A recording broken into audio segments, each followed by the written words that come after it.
তারপরেও কিন্তু গাড়ি চলতেছে না। এখন কি করতে হবে, আমি ক্লাচটাকে আস্তে আস্তে ছাড়বো, অ্যাক্সিলারেটরটাকে আস্তে আস্তে টানবো, তাহলে গাড়ি সামনের দিকে আগানো শুরু করবে। দেখুন 1 নাম্বার গিয়ারে গাড়ি আছে, ক্লাচটাকে আস্তে আস্তে ছাড়ছি, গাড়ি সামনের দিকে আস্তে আস্তে এগোনো শুরু করছে, অ্যাক্সিলারেটরটাকে আস্তে আস্তে টানতেছি পিকআপটাকে, গাড়ি গতি আস্তে আস্তে বাড়তে থাকবে। হুট করে ক্লাচ ছেড়ে দেওয়া যাবে না, হ্যাঁ, আস্তে আস্তে ক্লাচ ছাড়তে হবে, গাড়ি আস্তে আস্তে গতি বাড়বে। হুট করে যদি ছেড়ে দেয় তাহলে কী হবে, গাড়ি বন্ধ হয়ে যাবে, একদম লাফ দিয়ে বন্ধ হয়ে যাবে।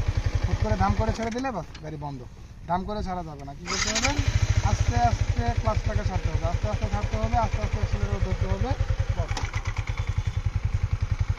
1 নাম্বার গিয়ারে আপনি এভাবে চালালেন, এবার 2 নাম্বার গিয়ারে কীভাবে শিফট হবেন তার জন্য আমি ক্যামেরাম্যানকে গাড়ির পিছনে তুলে নিচ্ছি এবং আপনাকে রানিং করে দেখাচ্ছি।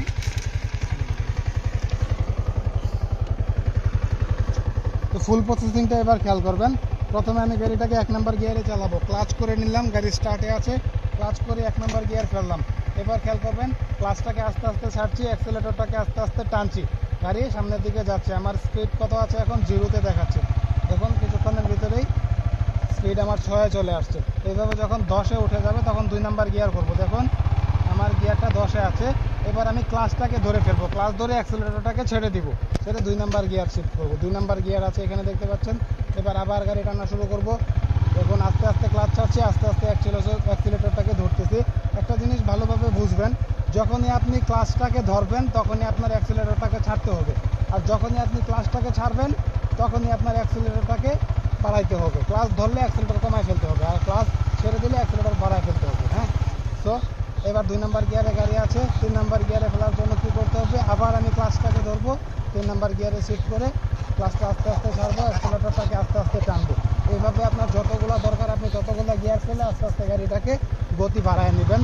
বাড়ায় নেওয়ার পরে এখন করা হচ্ছে, আপনি গাড়িটাকে থামাবেন কী করে, থামানোর জন্য কী করতে হবে। দেখুন 1 number 2 number 3 number serial by serial আমরা গিয়ারটাকে ফেলেছি, কিন্তু ব্রেক করার সময় আমাকে সিরিয়াল করতে হবে না। কী করতে হবে, আপনার 10 নাম্বার গিয়ার থাকুক আর 50 নাম্বার গিয়ার থাকুক, আপনি হুট করে ক্লাচটা সম্পূর্ণ চাপ দিয়ে ধরবেন। আমি সম্পূর্ণ ক্লাচ ধরে ফেলেছি, অ্যাক্সিলারেটর ছেড়ে দিয়ে সামনের এবং পায়ের পিছনের 2টা ব্রেক একসাথে চাপ দিয়ে ধরলে ব্রেক হয়ে যাবে। ব্রেক করে ফেলেছি, গিয়ার 3টে আছে। এবার কী করতে হবে, আস্তে আস্তে আমাকে গিয়ার কমায় ফেলতে হবে। নিউট্রাল করে ফেলেছি, এবার ক্লাচ ছেড়ে দেবো। নিউট্রাল করার আগে কিন্তু ক্লাচ ছাড়া যাবে না। আমি আবার চালাই দেখাচ্ছি, গাড়ি স্টার্টে আছে, ক্লাচ ধরছি, 1 নাম্বার গিয়ার করছি, অ্যাক্সিলারেটর আস্তে আস্তে টানতেছি, গাড়ি সামনের দিকে যাচ্ছে। গতি বাড়ানোর জন্য আবার ক্লাচটা ধরে 2 নাম্বার গিয়ার ফেলে আবার আস্তে আস্তে ক্লাচ ছাড়বো, অ্যাক্সিলারেটরটাকে ধরবো। এইভাবে আপনার যতগুলো গিয়ার দরকার আপনি ততগুলো গিয়ার করে নেবেন। নেওয়ার পরে গাড়ি ব্রেক করার জন্য যত নাম্বার গিয়ারেই থাকুক, 5, 10, 4, 5 যা মন চায় তা থাকুক, আপনি ক্লাচটাকে সম্পূর্ণ ধরে অ্যাক্সিলারেটরটাকে ছেড়ে 2টা ব্রেক একসাথে চাপ দিয়ে ধরবেন। দেখুন ক্লাচটাকে ধরে ফেললাম, অ্যাক্সিলারেটর সম্পূর্ণ ছেড়ে দিয়েছি, হাত এবং পায়ের ব্রেক একসাথে চাপ দিয়ে ধরে গাড়ি ব্রেক করে নিয়েছি। এবার আস্তে আস্তে গিয়ারটাকে কমাবো, তারপরে ইঞ্জিন সুইচ দিয়ে গাড়িটাকে বন্ধ করে চাবিটা খুলে নিয়ে স্টিয়ারিং লক করে গাড়ি স্ট্যান্ড করে আমি গাড়ি ছেড়ে চলে যেতে পারি। সো আজকের ভিডিওতে এই পর্যন্তই।